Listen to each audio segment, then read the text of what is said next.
5 signs your business development efforts are broken and how to fix them. So, let's dive right in. So yeah, as a recruitment or search business owner, you'll know that your ability to win and bring on new clients is critical to the growth of your business. Of course, doesn't matter how good you are at recruitment, how good your service is. If you can't actually bring clients through the door, all of that counts for nothing. But we see and we speak to lots of recruitment and search business owners who have a client attraction system that is, for want of a better word, flawed, not working properly, broken. So that means that they're doing lots and lots of work, lots and lots of man hours for little return.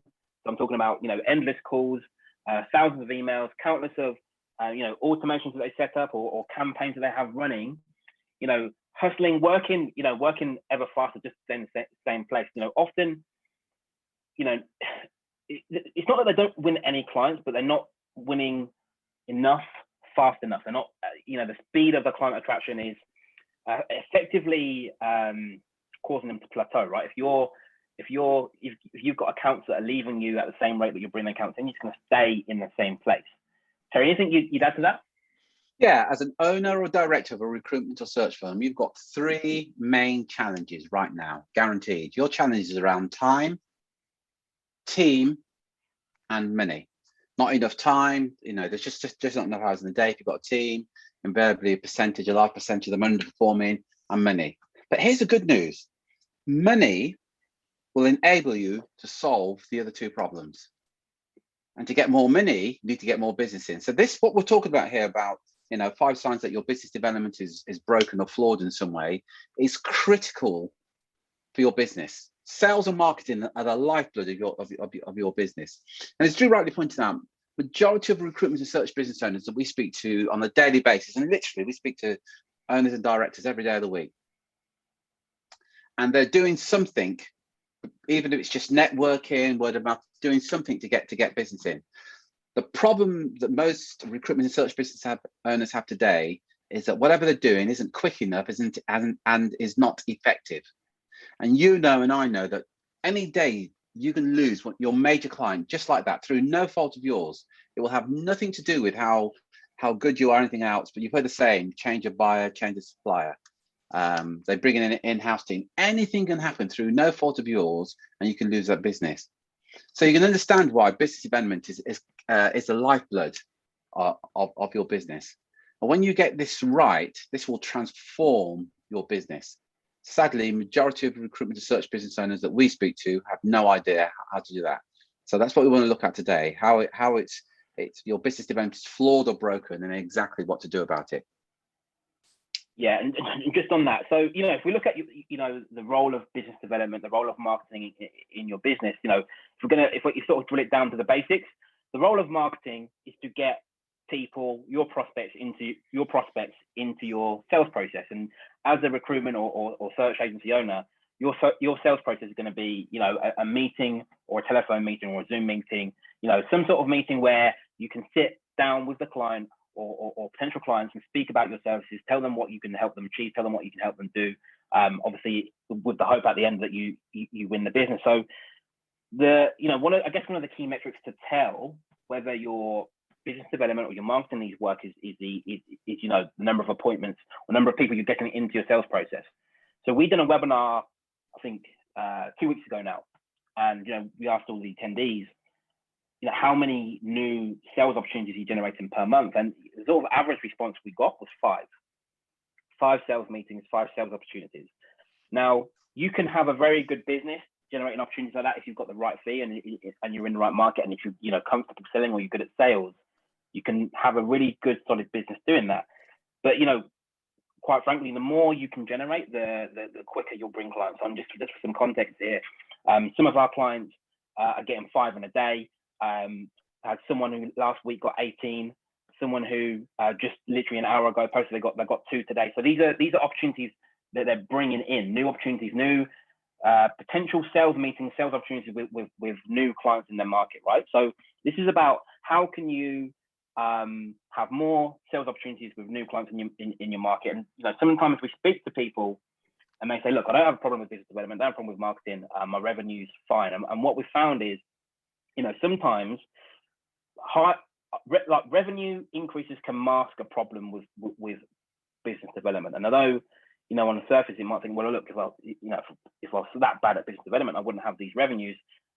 That's only half the story, because I think, you can get lulled into a false sense of security because of temporary revenue increases.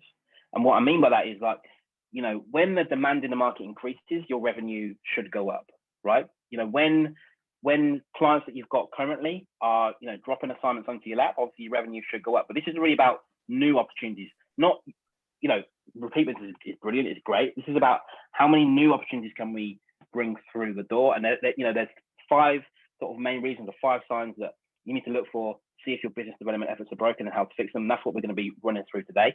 Okay, before we jump into number 1, anything you'd add to what I said there? Yeah, you said there, you gave some examples of what some of our clients are achieving. And just to clarify that, Drew said 18. Let me clear about that. That was 18 business development meetings with new prospects in 1 week. So that wasn't in a day, just to clarify that. But all the same, 18 in 1 week. See, majority of recruitment and search business owners that we speak to on a regular basis, they say to us, look, Terry, if we can get a dozen new clients in the next 12 months, we'll absolutely smash our targets. Question for you: how many new clients would you like to get each month, let's say, that would make a massive difference to your business? If you look at what your average client is worth, and that's what we're talking about. Because in majority of cases, most people say, hell, if I can just get 1 new client a month on a regular and consistent basis, that will transform my business. The challenge you've got is, though, you don't know how to do that. And if you're anything, like I said, the guys that we talk to, you've been shown probably 3 or 4 ways of doing it: networking, speccing out a candidate, word of mouth, maybe some referrals, but that's about it. But there are so many ways, and as Drew rightly said, when the economy is good, your existing clients are absolutely fantastic. When the economy is not so good, as it was, say, a few months ago with the pandemic, that's when recruitment and search firms that don't have a reliable and effective way of getting in front of more decision makers have major problems. Because if their regular clients suddenly dry up, they're literally standing there with their trousers around their ankles, so going, hell, now what are we going to do? And I'm sure you saw it yourself. There was so many recruitment and search firms that really struggled over the last few months. And what they said was they're struggling because of the pandemic. Well, not all recruiters suffered during the pandemic. There's some recruitment and search firms who actually grew throughout the pandemic. It's fair to say they were doing things differently.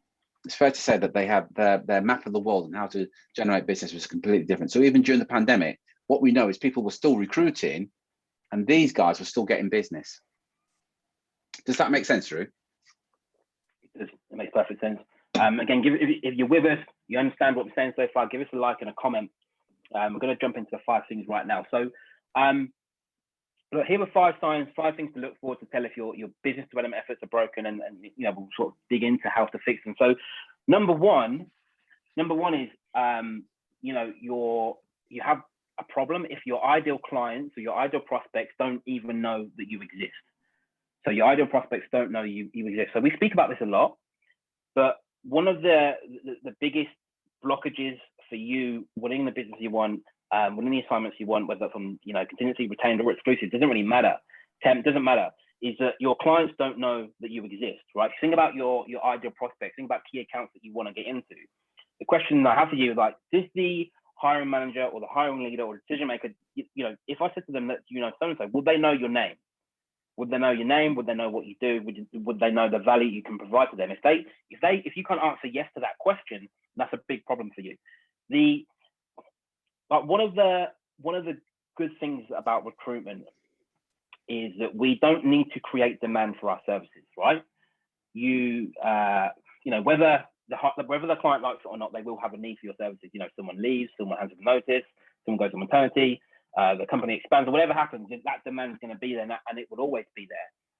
But if you're not the first person or at least amongst the first people that your ideal hiring managers, hiring leaders think of when they're ready to buy, you've already lost. One of the big blockages that we see is that the recruitment and search business simply don't have enough presence in the marketplace. People don't know them. People don't know they exist, what they do, whatever. So that's the first thing. Do your ideal clients know you exist? Do your ideal prospects know you exist? Your first job is just to get on their radar so they know you. Terry, anything you'd add to that? Yeah, a couple of things. There are four main reasons why a hiring manager will not engage with you. They don't know you, they don't like you, they don't trust you, and don't have a need. But the key one is that they don't know you. You can have the largest database in the world. You can have the number one delivery process in the world. You can have the lowest fees in the world. You could be, hell, you could be doing we'll do all your recruitment for 1%. It counts for nothing unless your potential clients know who you are. And we've never met a recruitment or search firm owner who said, yeah, we're doing, we're struggling at the moment, and all our market know who we are. Ever. It's never happened. And it's normally the root of the problem, that you're just not known. So it doesn't matter how good you are, what you think about your mission statement, what you think about your team, and what you think about your website, and you've got that cute photograph of the dog and the owner on the front of the website. It means nothing unless your potential clients go, I know who that firm is. Yeah, I'm going to reach out to them. See, the majority of recruitment search firms that we talk to, they don't even get that situation where potential hiring managers are reaching out to them. But they never will. If they've never heard of you, it's just not going to happen. So it's imperative that you get in front of your potential audience and they know who you are. So I think Drew said, half the battle is being top of mind. And once you get top of mind, the number two challenge is what we call lack of opportunity or sales meeting. I think it's fair to say, I think you'd agree with me, Drew, the majority of recruitment and search business owners that we speak to, when you communicate with them, they're very good communicators. And if they could just get in front of decision makers, they certainly begin with a shout. And whenever we ask a question, if you got in front of 10 hiring managers who are in the market for what you do, what percentage would you expect to convert? They're usually quite optimistic and say, hell, 50, 60%. But the problem is, they don't get in front of potential decision makers. They don't have those meetings. Because what we know is all things remain equal. If you have more meetings with potential hiring managers who are actually in the market for what you do, you're going to outperform the recruiter that isn't having those meetings. That's kind of common sense, really, 1.0. So ultimately, your goal should be to have as many meetings with potential hiring managers who are in the market for what you do. I'm not talking about meetings with anybody, but hiring managers who are in the market for what you do. The more sales meetings you have, the more business you're going to win. Even if you're not super creative in selling, and you could work out the numbers. You go, well, hell, if I had 20 meetings a month, I'd win 2 retainers a month. And let's say each delivery was worth to you, let's say 40,000. At that number, you're going to do $1 million in a year on those numbers. But the key is, above all else, is having the meetings with potential hiring managers in your market who are in the market for what you do. That sound about right to you, Drew? 100%. I think, we talked about obscurity and your ideal prospects not knowing you exist, but I think, especially with the more established firms, they have that presence in the marketplace. They've got people that know they exist. They've got, 10,000, 30,000 LinkedIn connections. They've got an email database. They've got, they've got a solid, I guess, presence in the marketplace. People do know they exist, but if you can't turn that attention, you can't turn that presence into meetings, sales meetings, and it counts for nothing. If you've got 30,000 LinkedIn connections, but you can't get one sales meeting a day, that's a problem. So it really comes down to number one, let's conquer obscurity. Let's make sure that we're known. And then number two, once they know who we are, how can we get them from a contact that's in our CRM on our LinkedIn or whatever into our calendar for a sales meeting? If we can't get that sales meeting, then it's very difficult to, as Toby said, difficult to make the sale. Again, if that's making sense, give us a like or a comment. Let us know that you're following. Just before we move on to number three. Number three, one of the other key signs that your business development efforts are broken or flawed is if you have feast and famine in your business where, well, 1 month you're doing really well and you've got the revenue coming in, and then the following month, things die out, and this is a repeated cycle, repeated trap that you've been in. Look, just to be very clear, I think there's always going to be ups and downs in business. That's a given. So I'm not sort of discounting that. But what we find is sometimes the way that recruitment and search business owners market their business, market their services, they've almost created a breeding ground for feast and famine yo-yo income. Because what they'll do is, again, tell me if it sounds familiar, like you've got no business in, you've got no opportunities. So you hit the phones, you hit LinkedIn, you'll hit email, you do whatever you can to develop these opportunities. And it works. And you get those opportunities in. But obviously, the more opportunities you get in, the less time you have to spend on business development. So while you're delivering, everything's all well and good.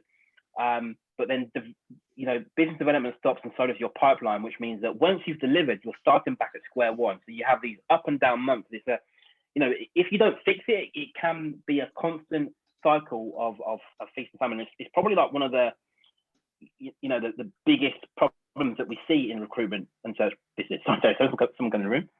Yeah, that's right. Sorry about that. Yeah, I thought you were disagreeing with me. So what you need to look at, what you need to think about is like, how can if you've conquered obscurity, so people know who you are, you have a proven way of getting them into your calendar. But that way of getting them in the calendar needs to be systemized.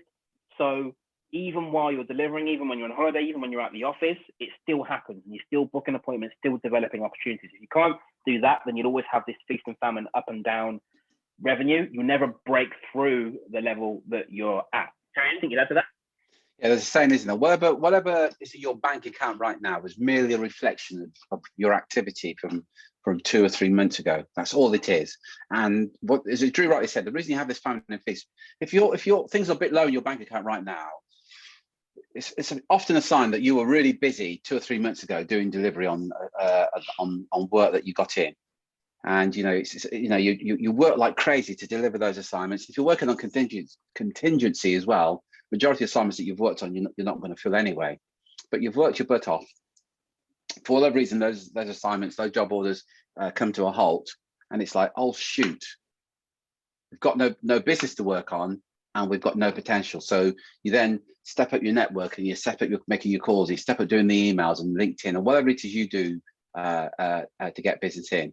So you've got that activity, and it never happens overnight. It's going to take a period of time. You get that activity, you get some business, you then start working on that business, and of course, a few months later, you finished that. You've got nothing to work on. Bank balance is declining slowly but surely. And some people think, well, that's just the way recruitment is.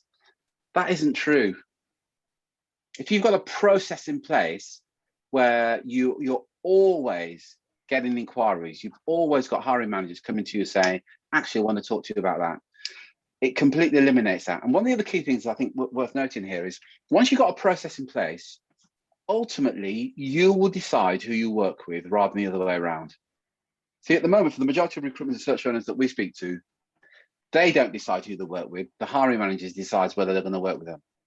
Well, that's never good, because they probably haven't got your best intentions at heart.